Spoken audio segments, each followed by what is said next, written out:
So I wanted to show you the very latest version of my color wheel, and this is a color wheel that actually I've had for a while, and I made a small adjustment to it. And I used to have the brown a little bit more over toward the red, and so I moved it where it belongs, which is right in the middle of red and yellow. And I'm going to explain a little bit about this color wheel and why I've designed it the way that I have, and why I have the paint blobs on there, and why I have the colors where they are, and talk about these very simple rules that correspond to the color wheel. This color wheel is available for free, by the way. If you go to genevafineart.com and you look up in the top, there'll be some tabs. If you're on your phone, you got to hit the three lines, and if you click on there, there's a direct link to color wheels.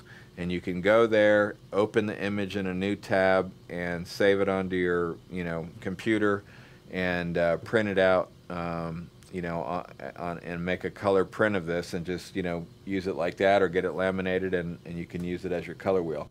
So these are available again at genevafineart.com, up at the top under color wheels.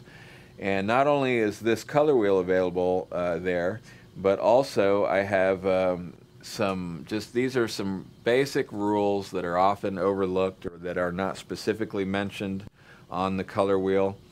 And these are things that are just great rules that I find myself telling my students over and over again in my private workshops.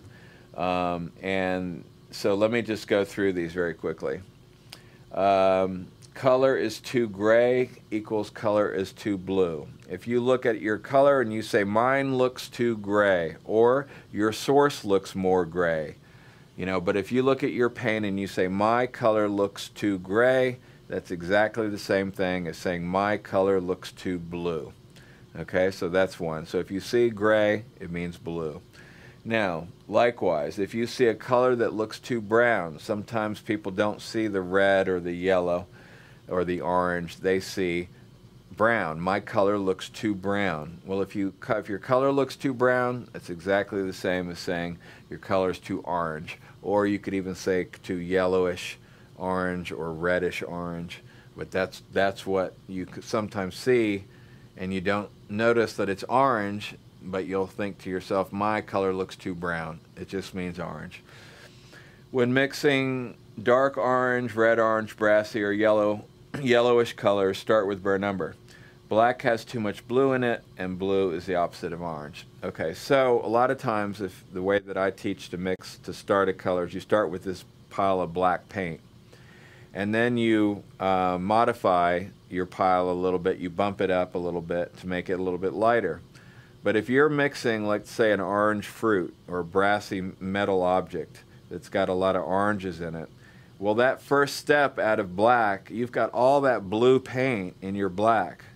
And so really you want to start all over with a fresh pile of pure burnt umber. And that would be almost like pure burnt umber is almost one good step out of black anyway. So try using pure burnt umber instead of lightening up your black pile, so to speak, because the black's got so much blue in it that if you're mixing an orangey color, it's going to be real difficult.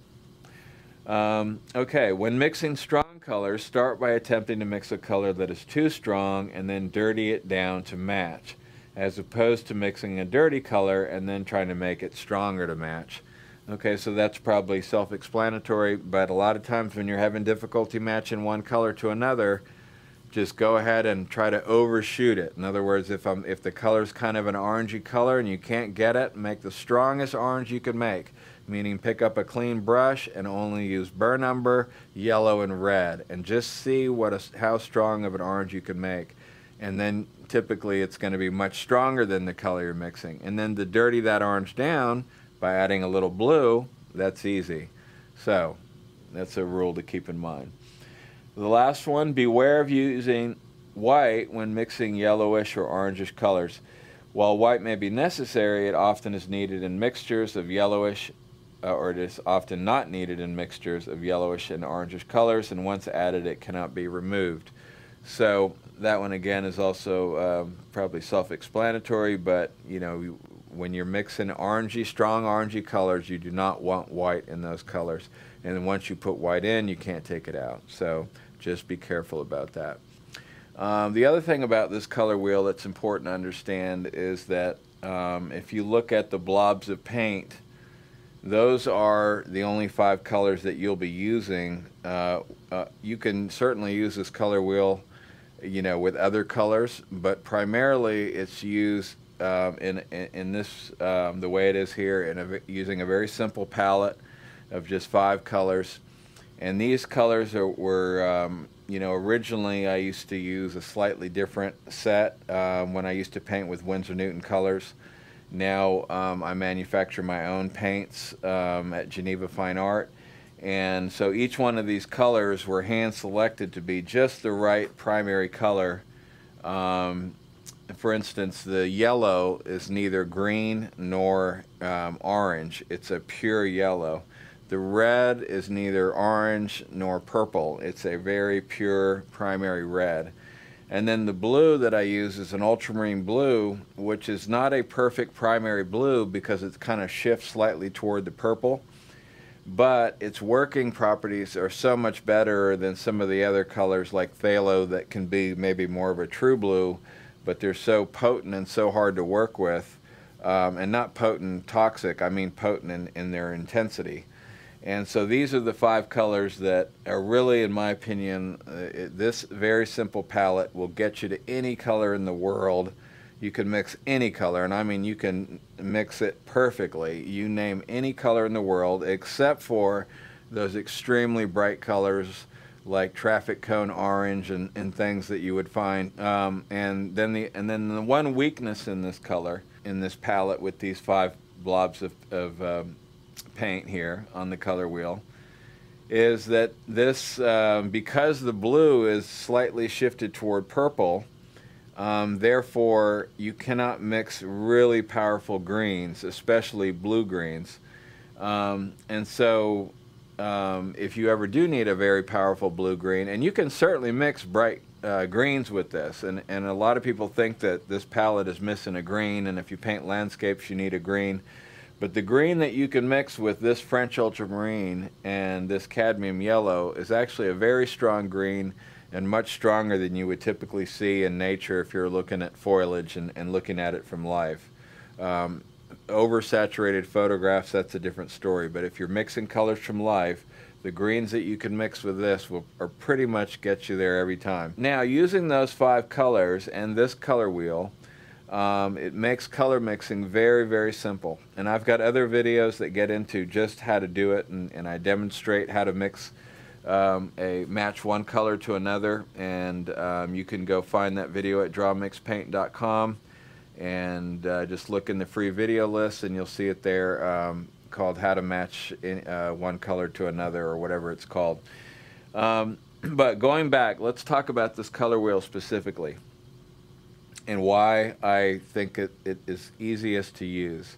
Number one, when you make a judgment about color, there's 2 things that you can think about. You can think about the value, meaning the darkness of the color, or the lightness. You know, if it's a real dark color like black, that's a very dark value. If it's a very light color like white or yellow, that's a very high value. So that's dark, light. And then the other thing about color is simply the color. How red it is, how blue it is, how orange it is, how yellow it is, how green it is. These 6 colors that I'm pointing to right here are the ways that you should think about color. In other words, if I'm matching one color to another, I compare the colors and I deal with the value, and again, this is in my other video, but I try to get the lightness or the brightness of the color about the same. And then when I want to make an adjustment, I should think about that adjustment in terms of which color is more orange, which color is more yellow, which color is more green, which color is more blue, which color is more purple, which color is more red. And those are the 6 questions, and one of those questions can always be answered. In other words, if I compare one color to another, maybe I can't tell that mine looks too purple. But if I go to the next questions, which is too more blue, I may be able to see it. And if I can't see which is more blue, I might get to which is more green, and then I can say, okay, I can see that mine is slightly more green than the color I'm trying to match. And in that case, you would go to the color wheel and you would add the opposite of green, which is a little bit of red, and that would bring your green down and you'd be closer. And using those real simple rules, you can match any color to another. And as I said, I have another video that deals with that and demonstrates it. But let me just talk about the benefits of this color wheel specifically. And that is, because I have the blobs of paint on there visually, that's not just a a graphic gimmick to make it look cool. So the blue, by having the paint blobs on there, you quickly realize what you've got on your palette to mix your colors with in the first place.